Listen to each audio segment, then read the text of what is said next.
I guess I better get to film. Hey. What was that? Hey you.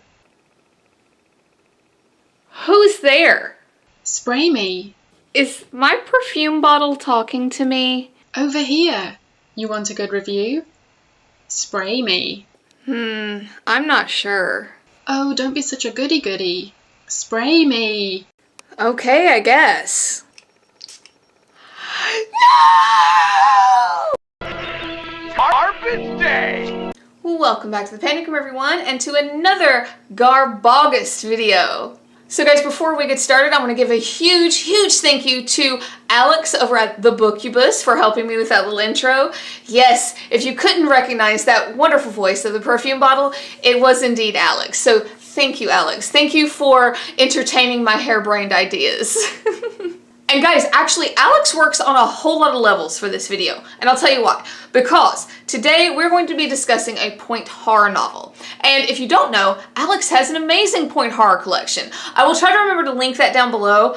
You guys should go check it out. Go check out Alex's channel, period. But check out that point horror collection. It is badass. Today, we're going to be talking about a book that, when I read the premise, I was like, this is ridiculous. But it got me thinking, because I'm a little too young to have gotten into point horror. You know, I'm more of the age of Goosebumps and Fear Street and stuff like that. So I was a tad young to get into point horror.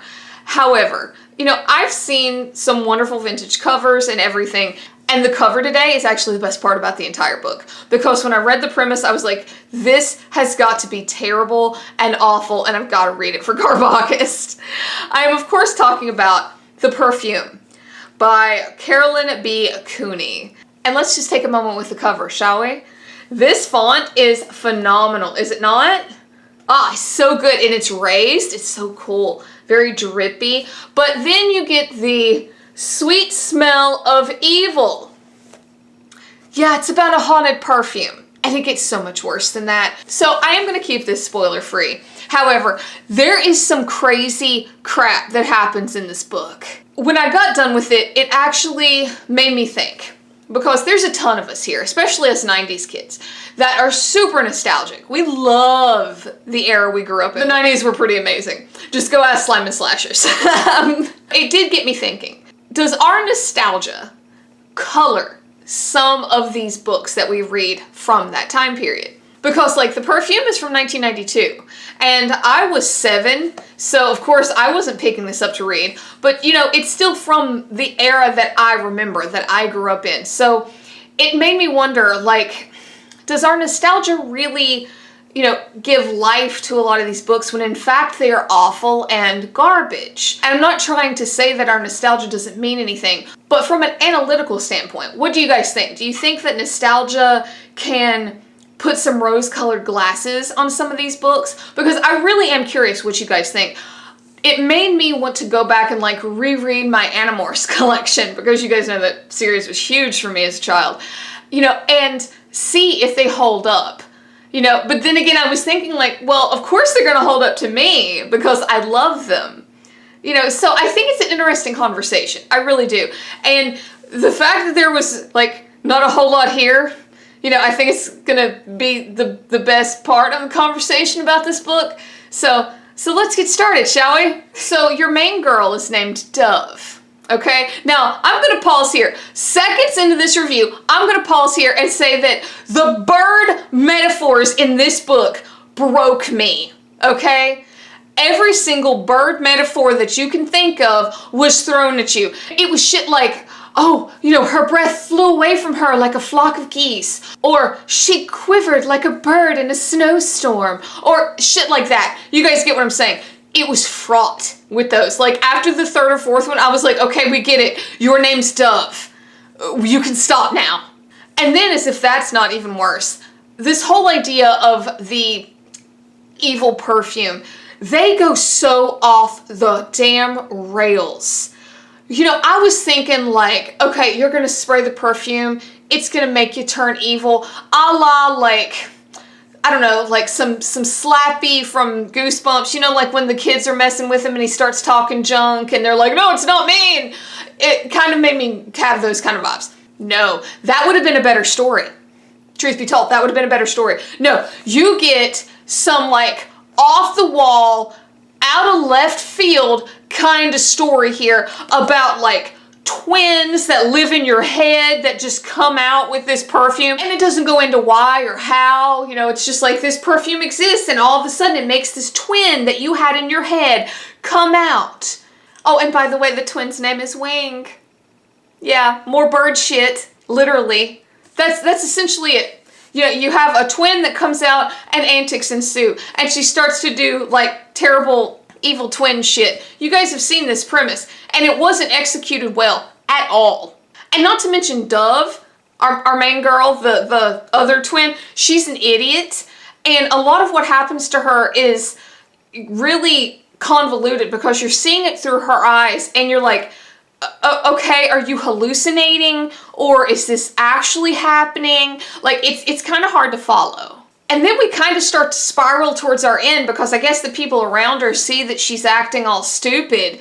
And you even get this scene where she's talking about how, like, maybe the twin feels like half a person because, you know, like, she's a dove and that's a whole bird, and this twin's name is Wing and that's just part of a bird. And I feel like, and again, going back to the question that I asked at the beginning of the video, I feel like that maybe that was supposed to come off as like super philosophical to the 14, 15-year-old kid that was reading this, but it really fell flat. It really did. Because at this point in the book, you discover that you have the problem of show, don't tell.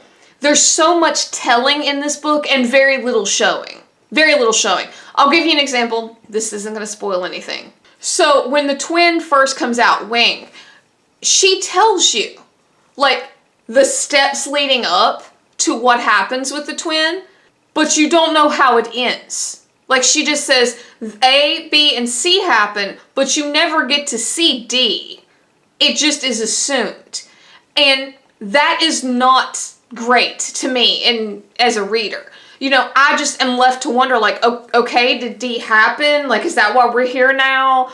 And, you know, and maybe that's the point. Maybe they wanted it to be ambiguous, but it didn't come off like that. It came off as you were telling me about an action without showing me the action. And it did make me think, like, would 15-year-old me have caught that? I doubt that. I doubt that 15-year-old me would have caught that. But, you know, looking back, I see it now because even though these are nostalgic for so many people, they're not for me. I didn't experience this. So, you know, I can go in kind of with fresh eyes. You know, would that be the case for something like Goosebumps or Animorphs that I read? Probably not. So, you know, I really think that's an interesting conversation. I think this book is trash. I think the premise is trash. And not to mention, they went down some crazy ass roads here.